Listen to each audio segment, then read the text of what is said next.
Associate sponsor UltraTech cement. आपला बारामती कुस्तीगीर संघाच्या अध्यक्षपदाचा राजीनामा घेण्यात आला, काय तथ्य काय सांगाल? नाही, काय आहे, माझ्यापर्यंत अजून काय ऑफिशियली काय अजून आलेलं नाही आहे. पण काय लोकांनी मला पण सांगितलं की एक परवा कुठेतरी एक मीटिंग झाली असं माझ्या कानावर आलं आहे. पण माझ्यापर्यंत कुठल्याही ऑफिशियल चॅनल्सकडून काय अजून माझ्याकडे काय पत्र किंवा असं काय आलेलं नाही आहे.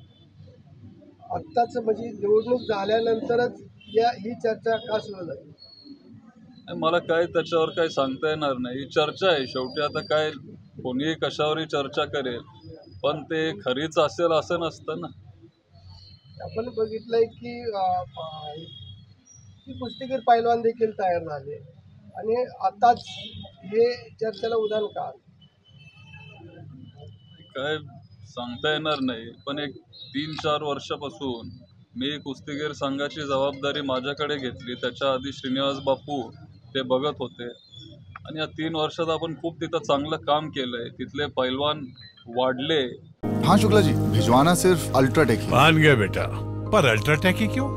आप ही ने तो कहा था कि घर जिंदगी में सिर्फ एक ही बार बनता है। घर एक मौका एक, इसलिए सीमेंट भी देश का number 1। UltraTech, India's number 1 cement. चांगले आपण त्यांना सोयी सगळे सुविधा देऊ शकलो. दादांनी पण तिथं खूप मदत केली. दादांनी पण तिथं आपल्याला इमारतीला मदत केली किंवा पूरक असेल किंवा खूप काही त्यांनी इन्फ्रास्ट्रक्चर आम्हाला बनवून दिलं. पण आम्ही पण तिथं पैलवानांना प्रोत्साहनित केलं. सगळ्या तालुक्यातून तिथं पैलवान यायला लागले. आपण 2 का 3 मैदान चांगले इथं पलीकडे शारदा प्रांगणात गाजवले. तर अख्ख्या महाराष्ट्राभर ते मैदान गाजले.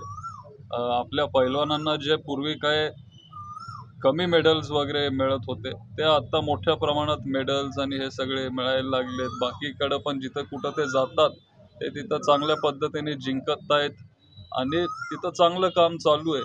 पण ही काय फक्त एक चर्चा आहे. त्याच्यामुळं त्याच्यावर काय माझ्यापर्यंत काय येऊपर्यंत काय त्याच्यावर बोलणं जरा अयोग्य राहील असं मला वाटतंय. लोकसभा निवडणुकीनंतर सुप्रिया सुळेंच्या प्रचारामध्ये तुम्ही अनेकदा दिसला, सहभागी होतात. कुठेतरी त्या प्रचारामध्ये सहभागी झालेल्याची पोचपावती म्हणावी लागेल. आता तुम्ही काय की अजून हे काही झालेलं नाही आहे, त्याच्यामुळं जर झालं तर मग आपण काय बघू ना तेव्हा. आज त्याच्यावर काय मी काय बोलू शकतो, पण तुम्हाला जो अर्थ काढायचा आहे ते तुम्ही काढू शकता. या संदर्भात आपण काकांना भेटणार आहे का? नाही, अजून काय झालंच नाहीये, त्याच्यामुळं काय भेटायचं काय आज कारण नाहीये. उद्या जर काय झालं, माझ्याकडे काय जर आलं ऑफिशियल, तर एखाद्या वेळेस जाऊन भेटीन. गेल्या काही दिवसापासून तुम्ही प्रचार करत होतात, विजय मिळालेला आहे. कसं विश्लेषण कराल या निवडणुकीत? काय व्हायला पाहिजे होतं आणि काही नाही व्हायला पाहिजे होतं असं तुम्हाला वैयक्तिक वाटतं? आता जे व्हायला पाहिजे होतं ते आता झालंय. ते तुम्ही सगळ्यांनी बघितलं. जे आम्हाला पाहिजे होतं ते सगळ्या कार्यकर्त्यांच्या कष्टाला फळ मिळालं आणि त्याच्यामुळं सुप्रियाताई तिथं बारामतीमध्ये निवडून आले.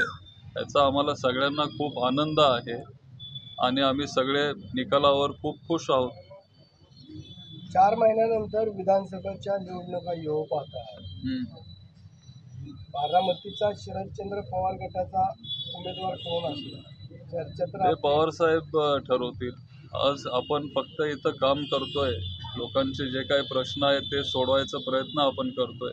शेवटी मी एक छोटा इथं एक कार्यकर्ता म्हणून मी काम करतोय. पण हे जे निर्णय आहेत ते पवार साहेबांच्या हातात असतात किंवा जयंत पाटील साहेब असतील, जे आपले पक्षाचे अध्यक्ष आहेत महाराष्ट्राचे, सुप्रियाताई असतील, सगळे वरिष्ठ नेते ते ठरवतील. एका बाजूला आपण उद्योग व्यवसाय पाहताय, तर दुसऱ्या बाजूला आपण बारामतीच्या राजकारणात सक्रिय झालेलं दिसतं. राजकारणात यायला आपल्याला आवडेल? राजकारणचा अजून विचार केला नाहीये, पण आमचं सगळं कुटुंब मग ते पूर्वीपासून असेल, मग बाई असतील किंवा आप्पासाहेब पवार असतील, माझे आजोबा अनंतराव पवार असतील, आम्ही नेहमी सामाजिक कामं पण करत आलोय आणि त्याच्यामुळं काय हे मला वेगळं काय वाटत नाही.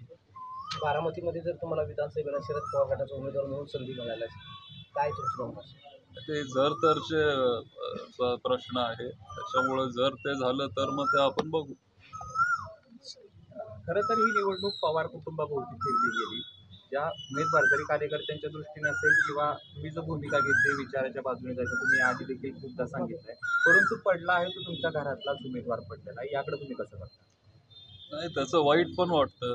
शेवटी माझे काकी आहेत ते, आणि असं व्हायला नको हवं होतं असं सुरुवातीपासून आम्हाला वाटत होतं. आणि त्याच्यामुळं एका अँगलनी आनंद पण आहे की सुप्रियाताई आत्या निवडून आले. एक विचारांच्या लढाईमध्ये आपली तिथं जीत झाली. पण दुसऱ्या साईडला वाईट पण वाटतं, कारण जे आले ते आपलेच आणि जे पडले ते पण आपलेच. त्याच्यामुळं काय म्हणजे मिक्स्ड भावना आहे. निकाल लागल्यानंतर काही काकींशी बोलणं झालं का? अजून नाही, पण काय आता बघू. विधानसभेला देखील असंच चित्र पाहायला मिळेल पवार विरुद्ध पवार? ते आता सांगता येणार नाही, मला वाटत नाही. पण शेवटी साहेब आहेत, ताई आहेत, जयंत पाटील साहेब आहेत, सगळे वरिष्ठ नेते आहेत, ते ठरवतील. Associate sponsor UltraTech cement.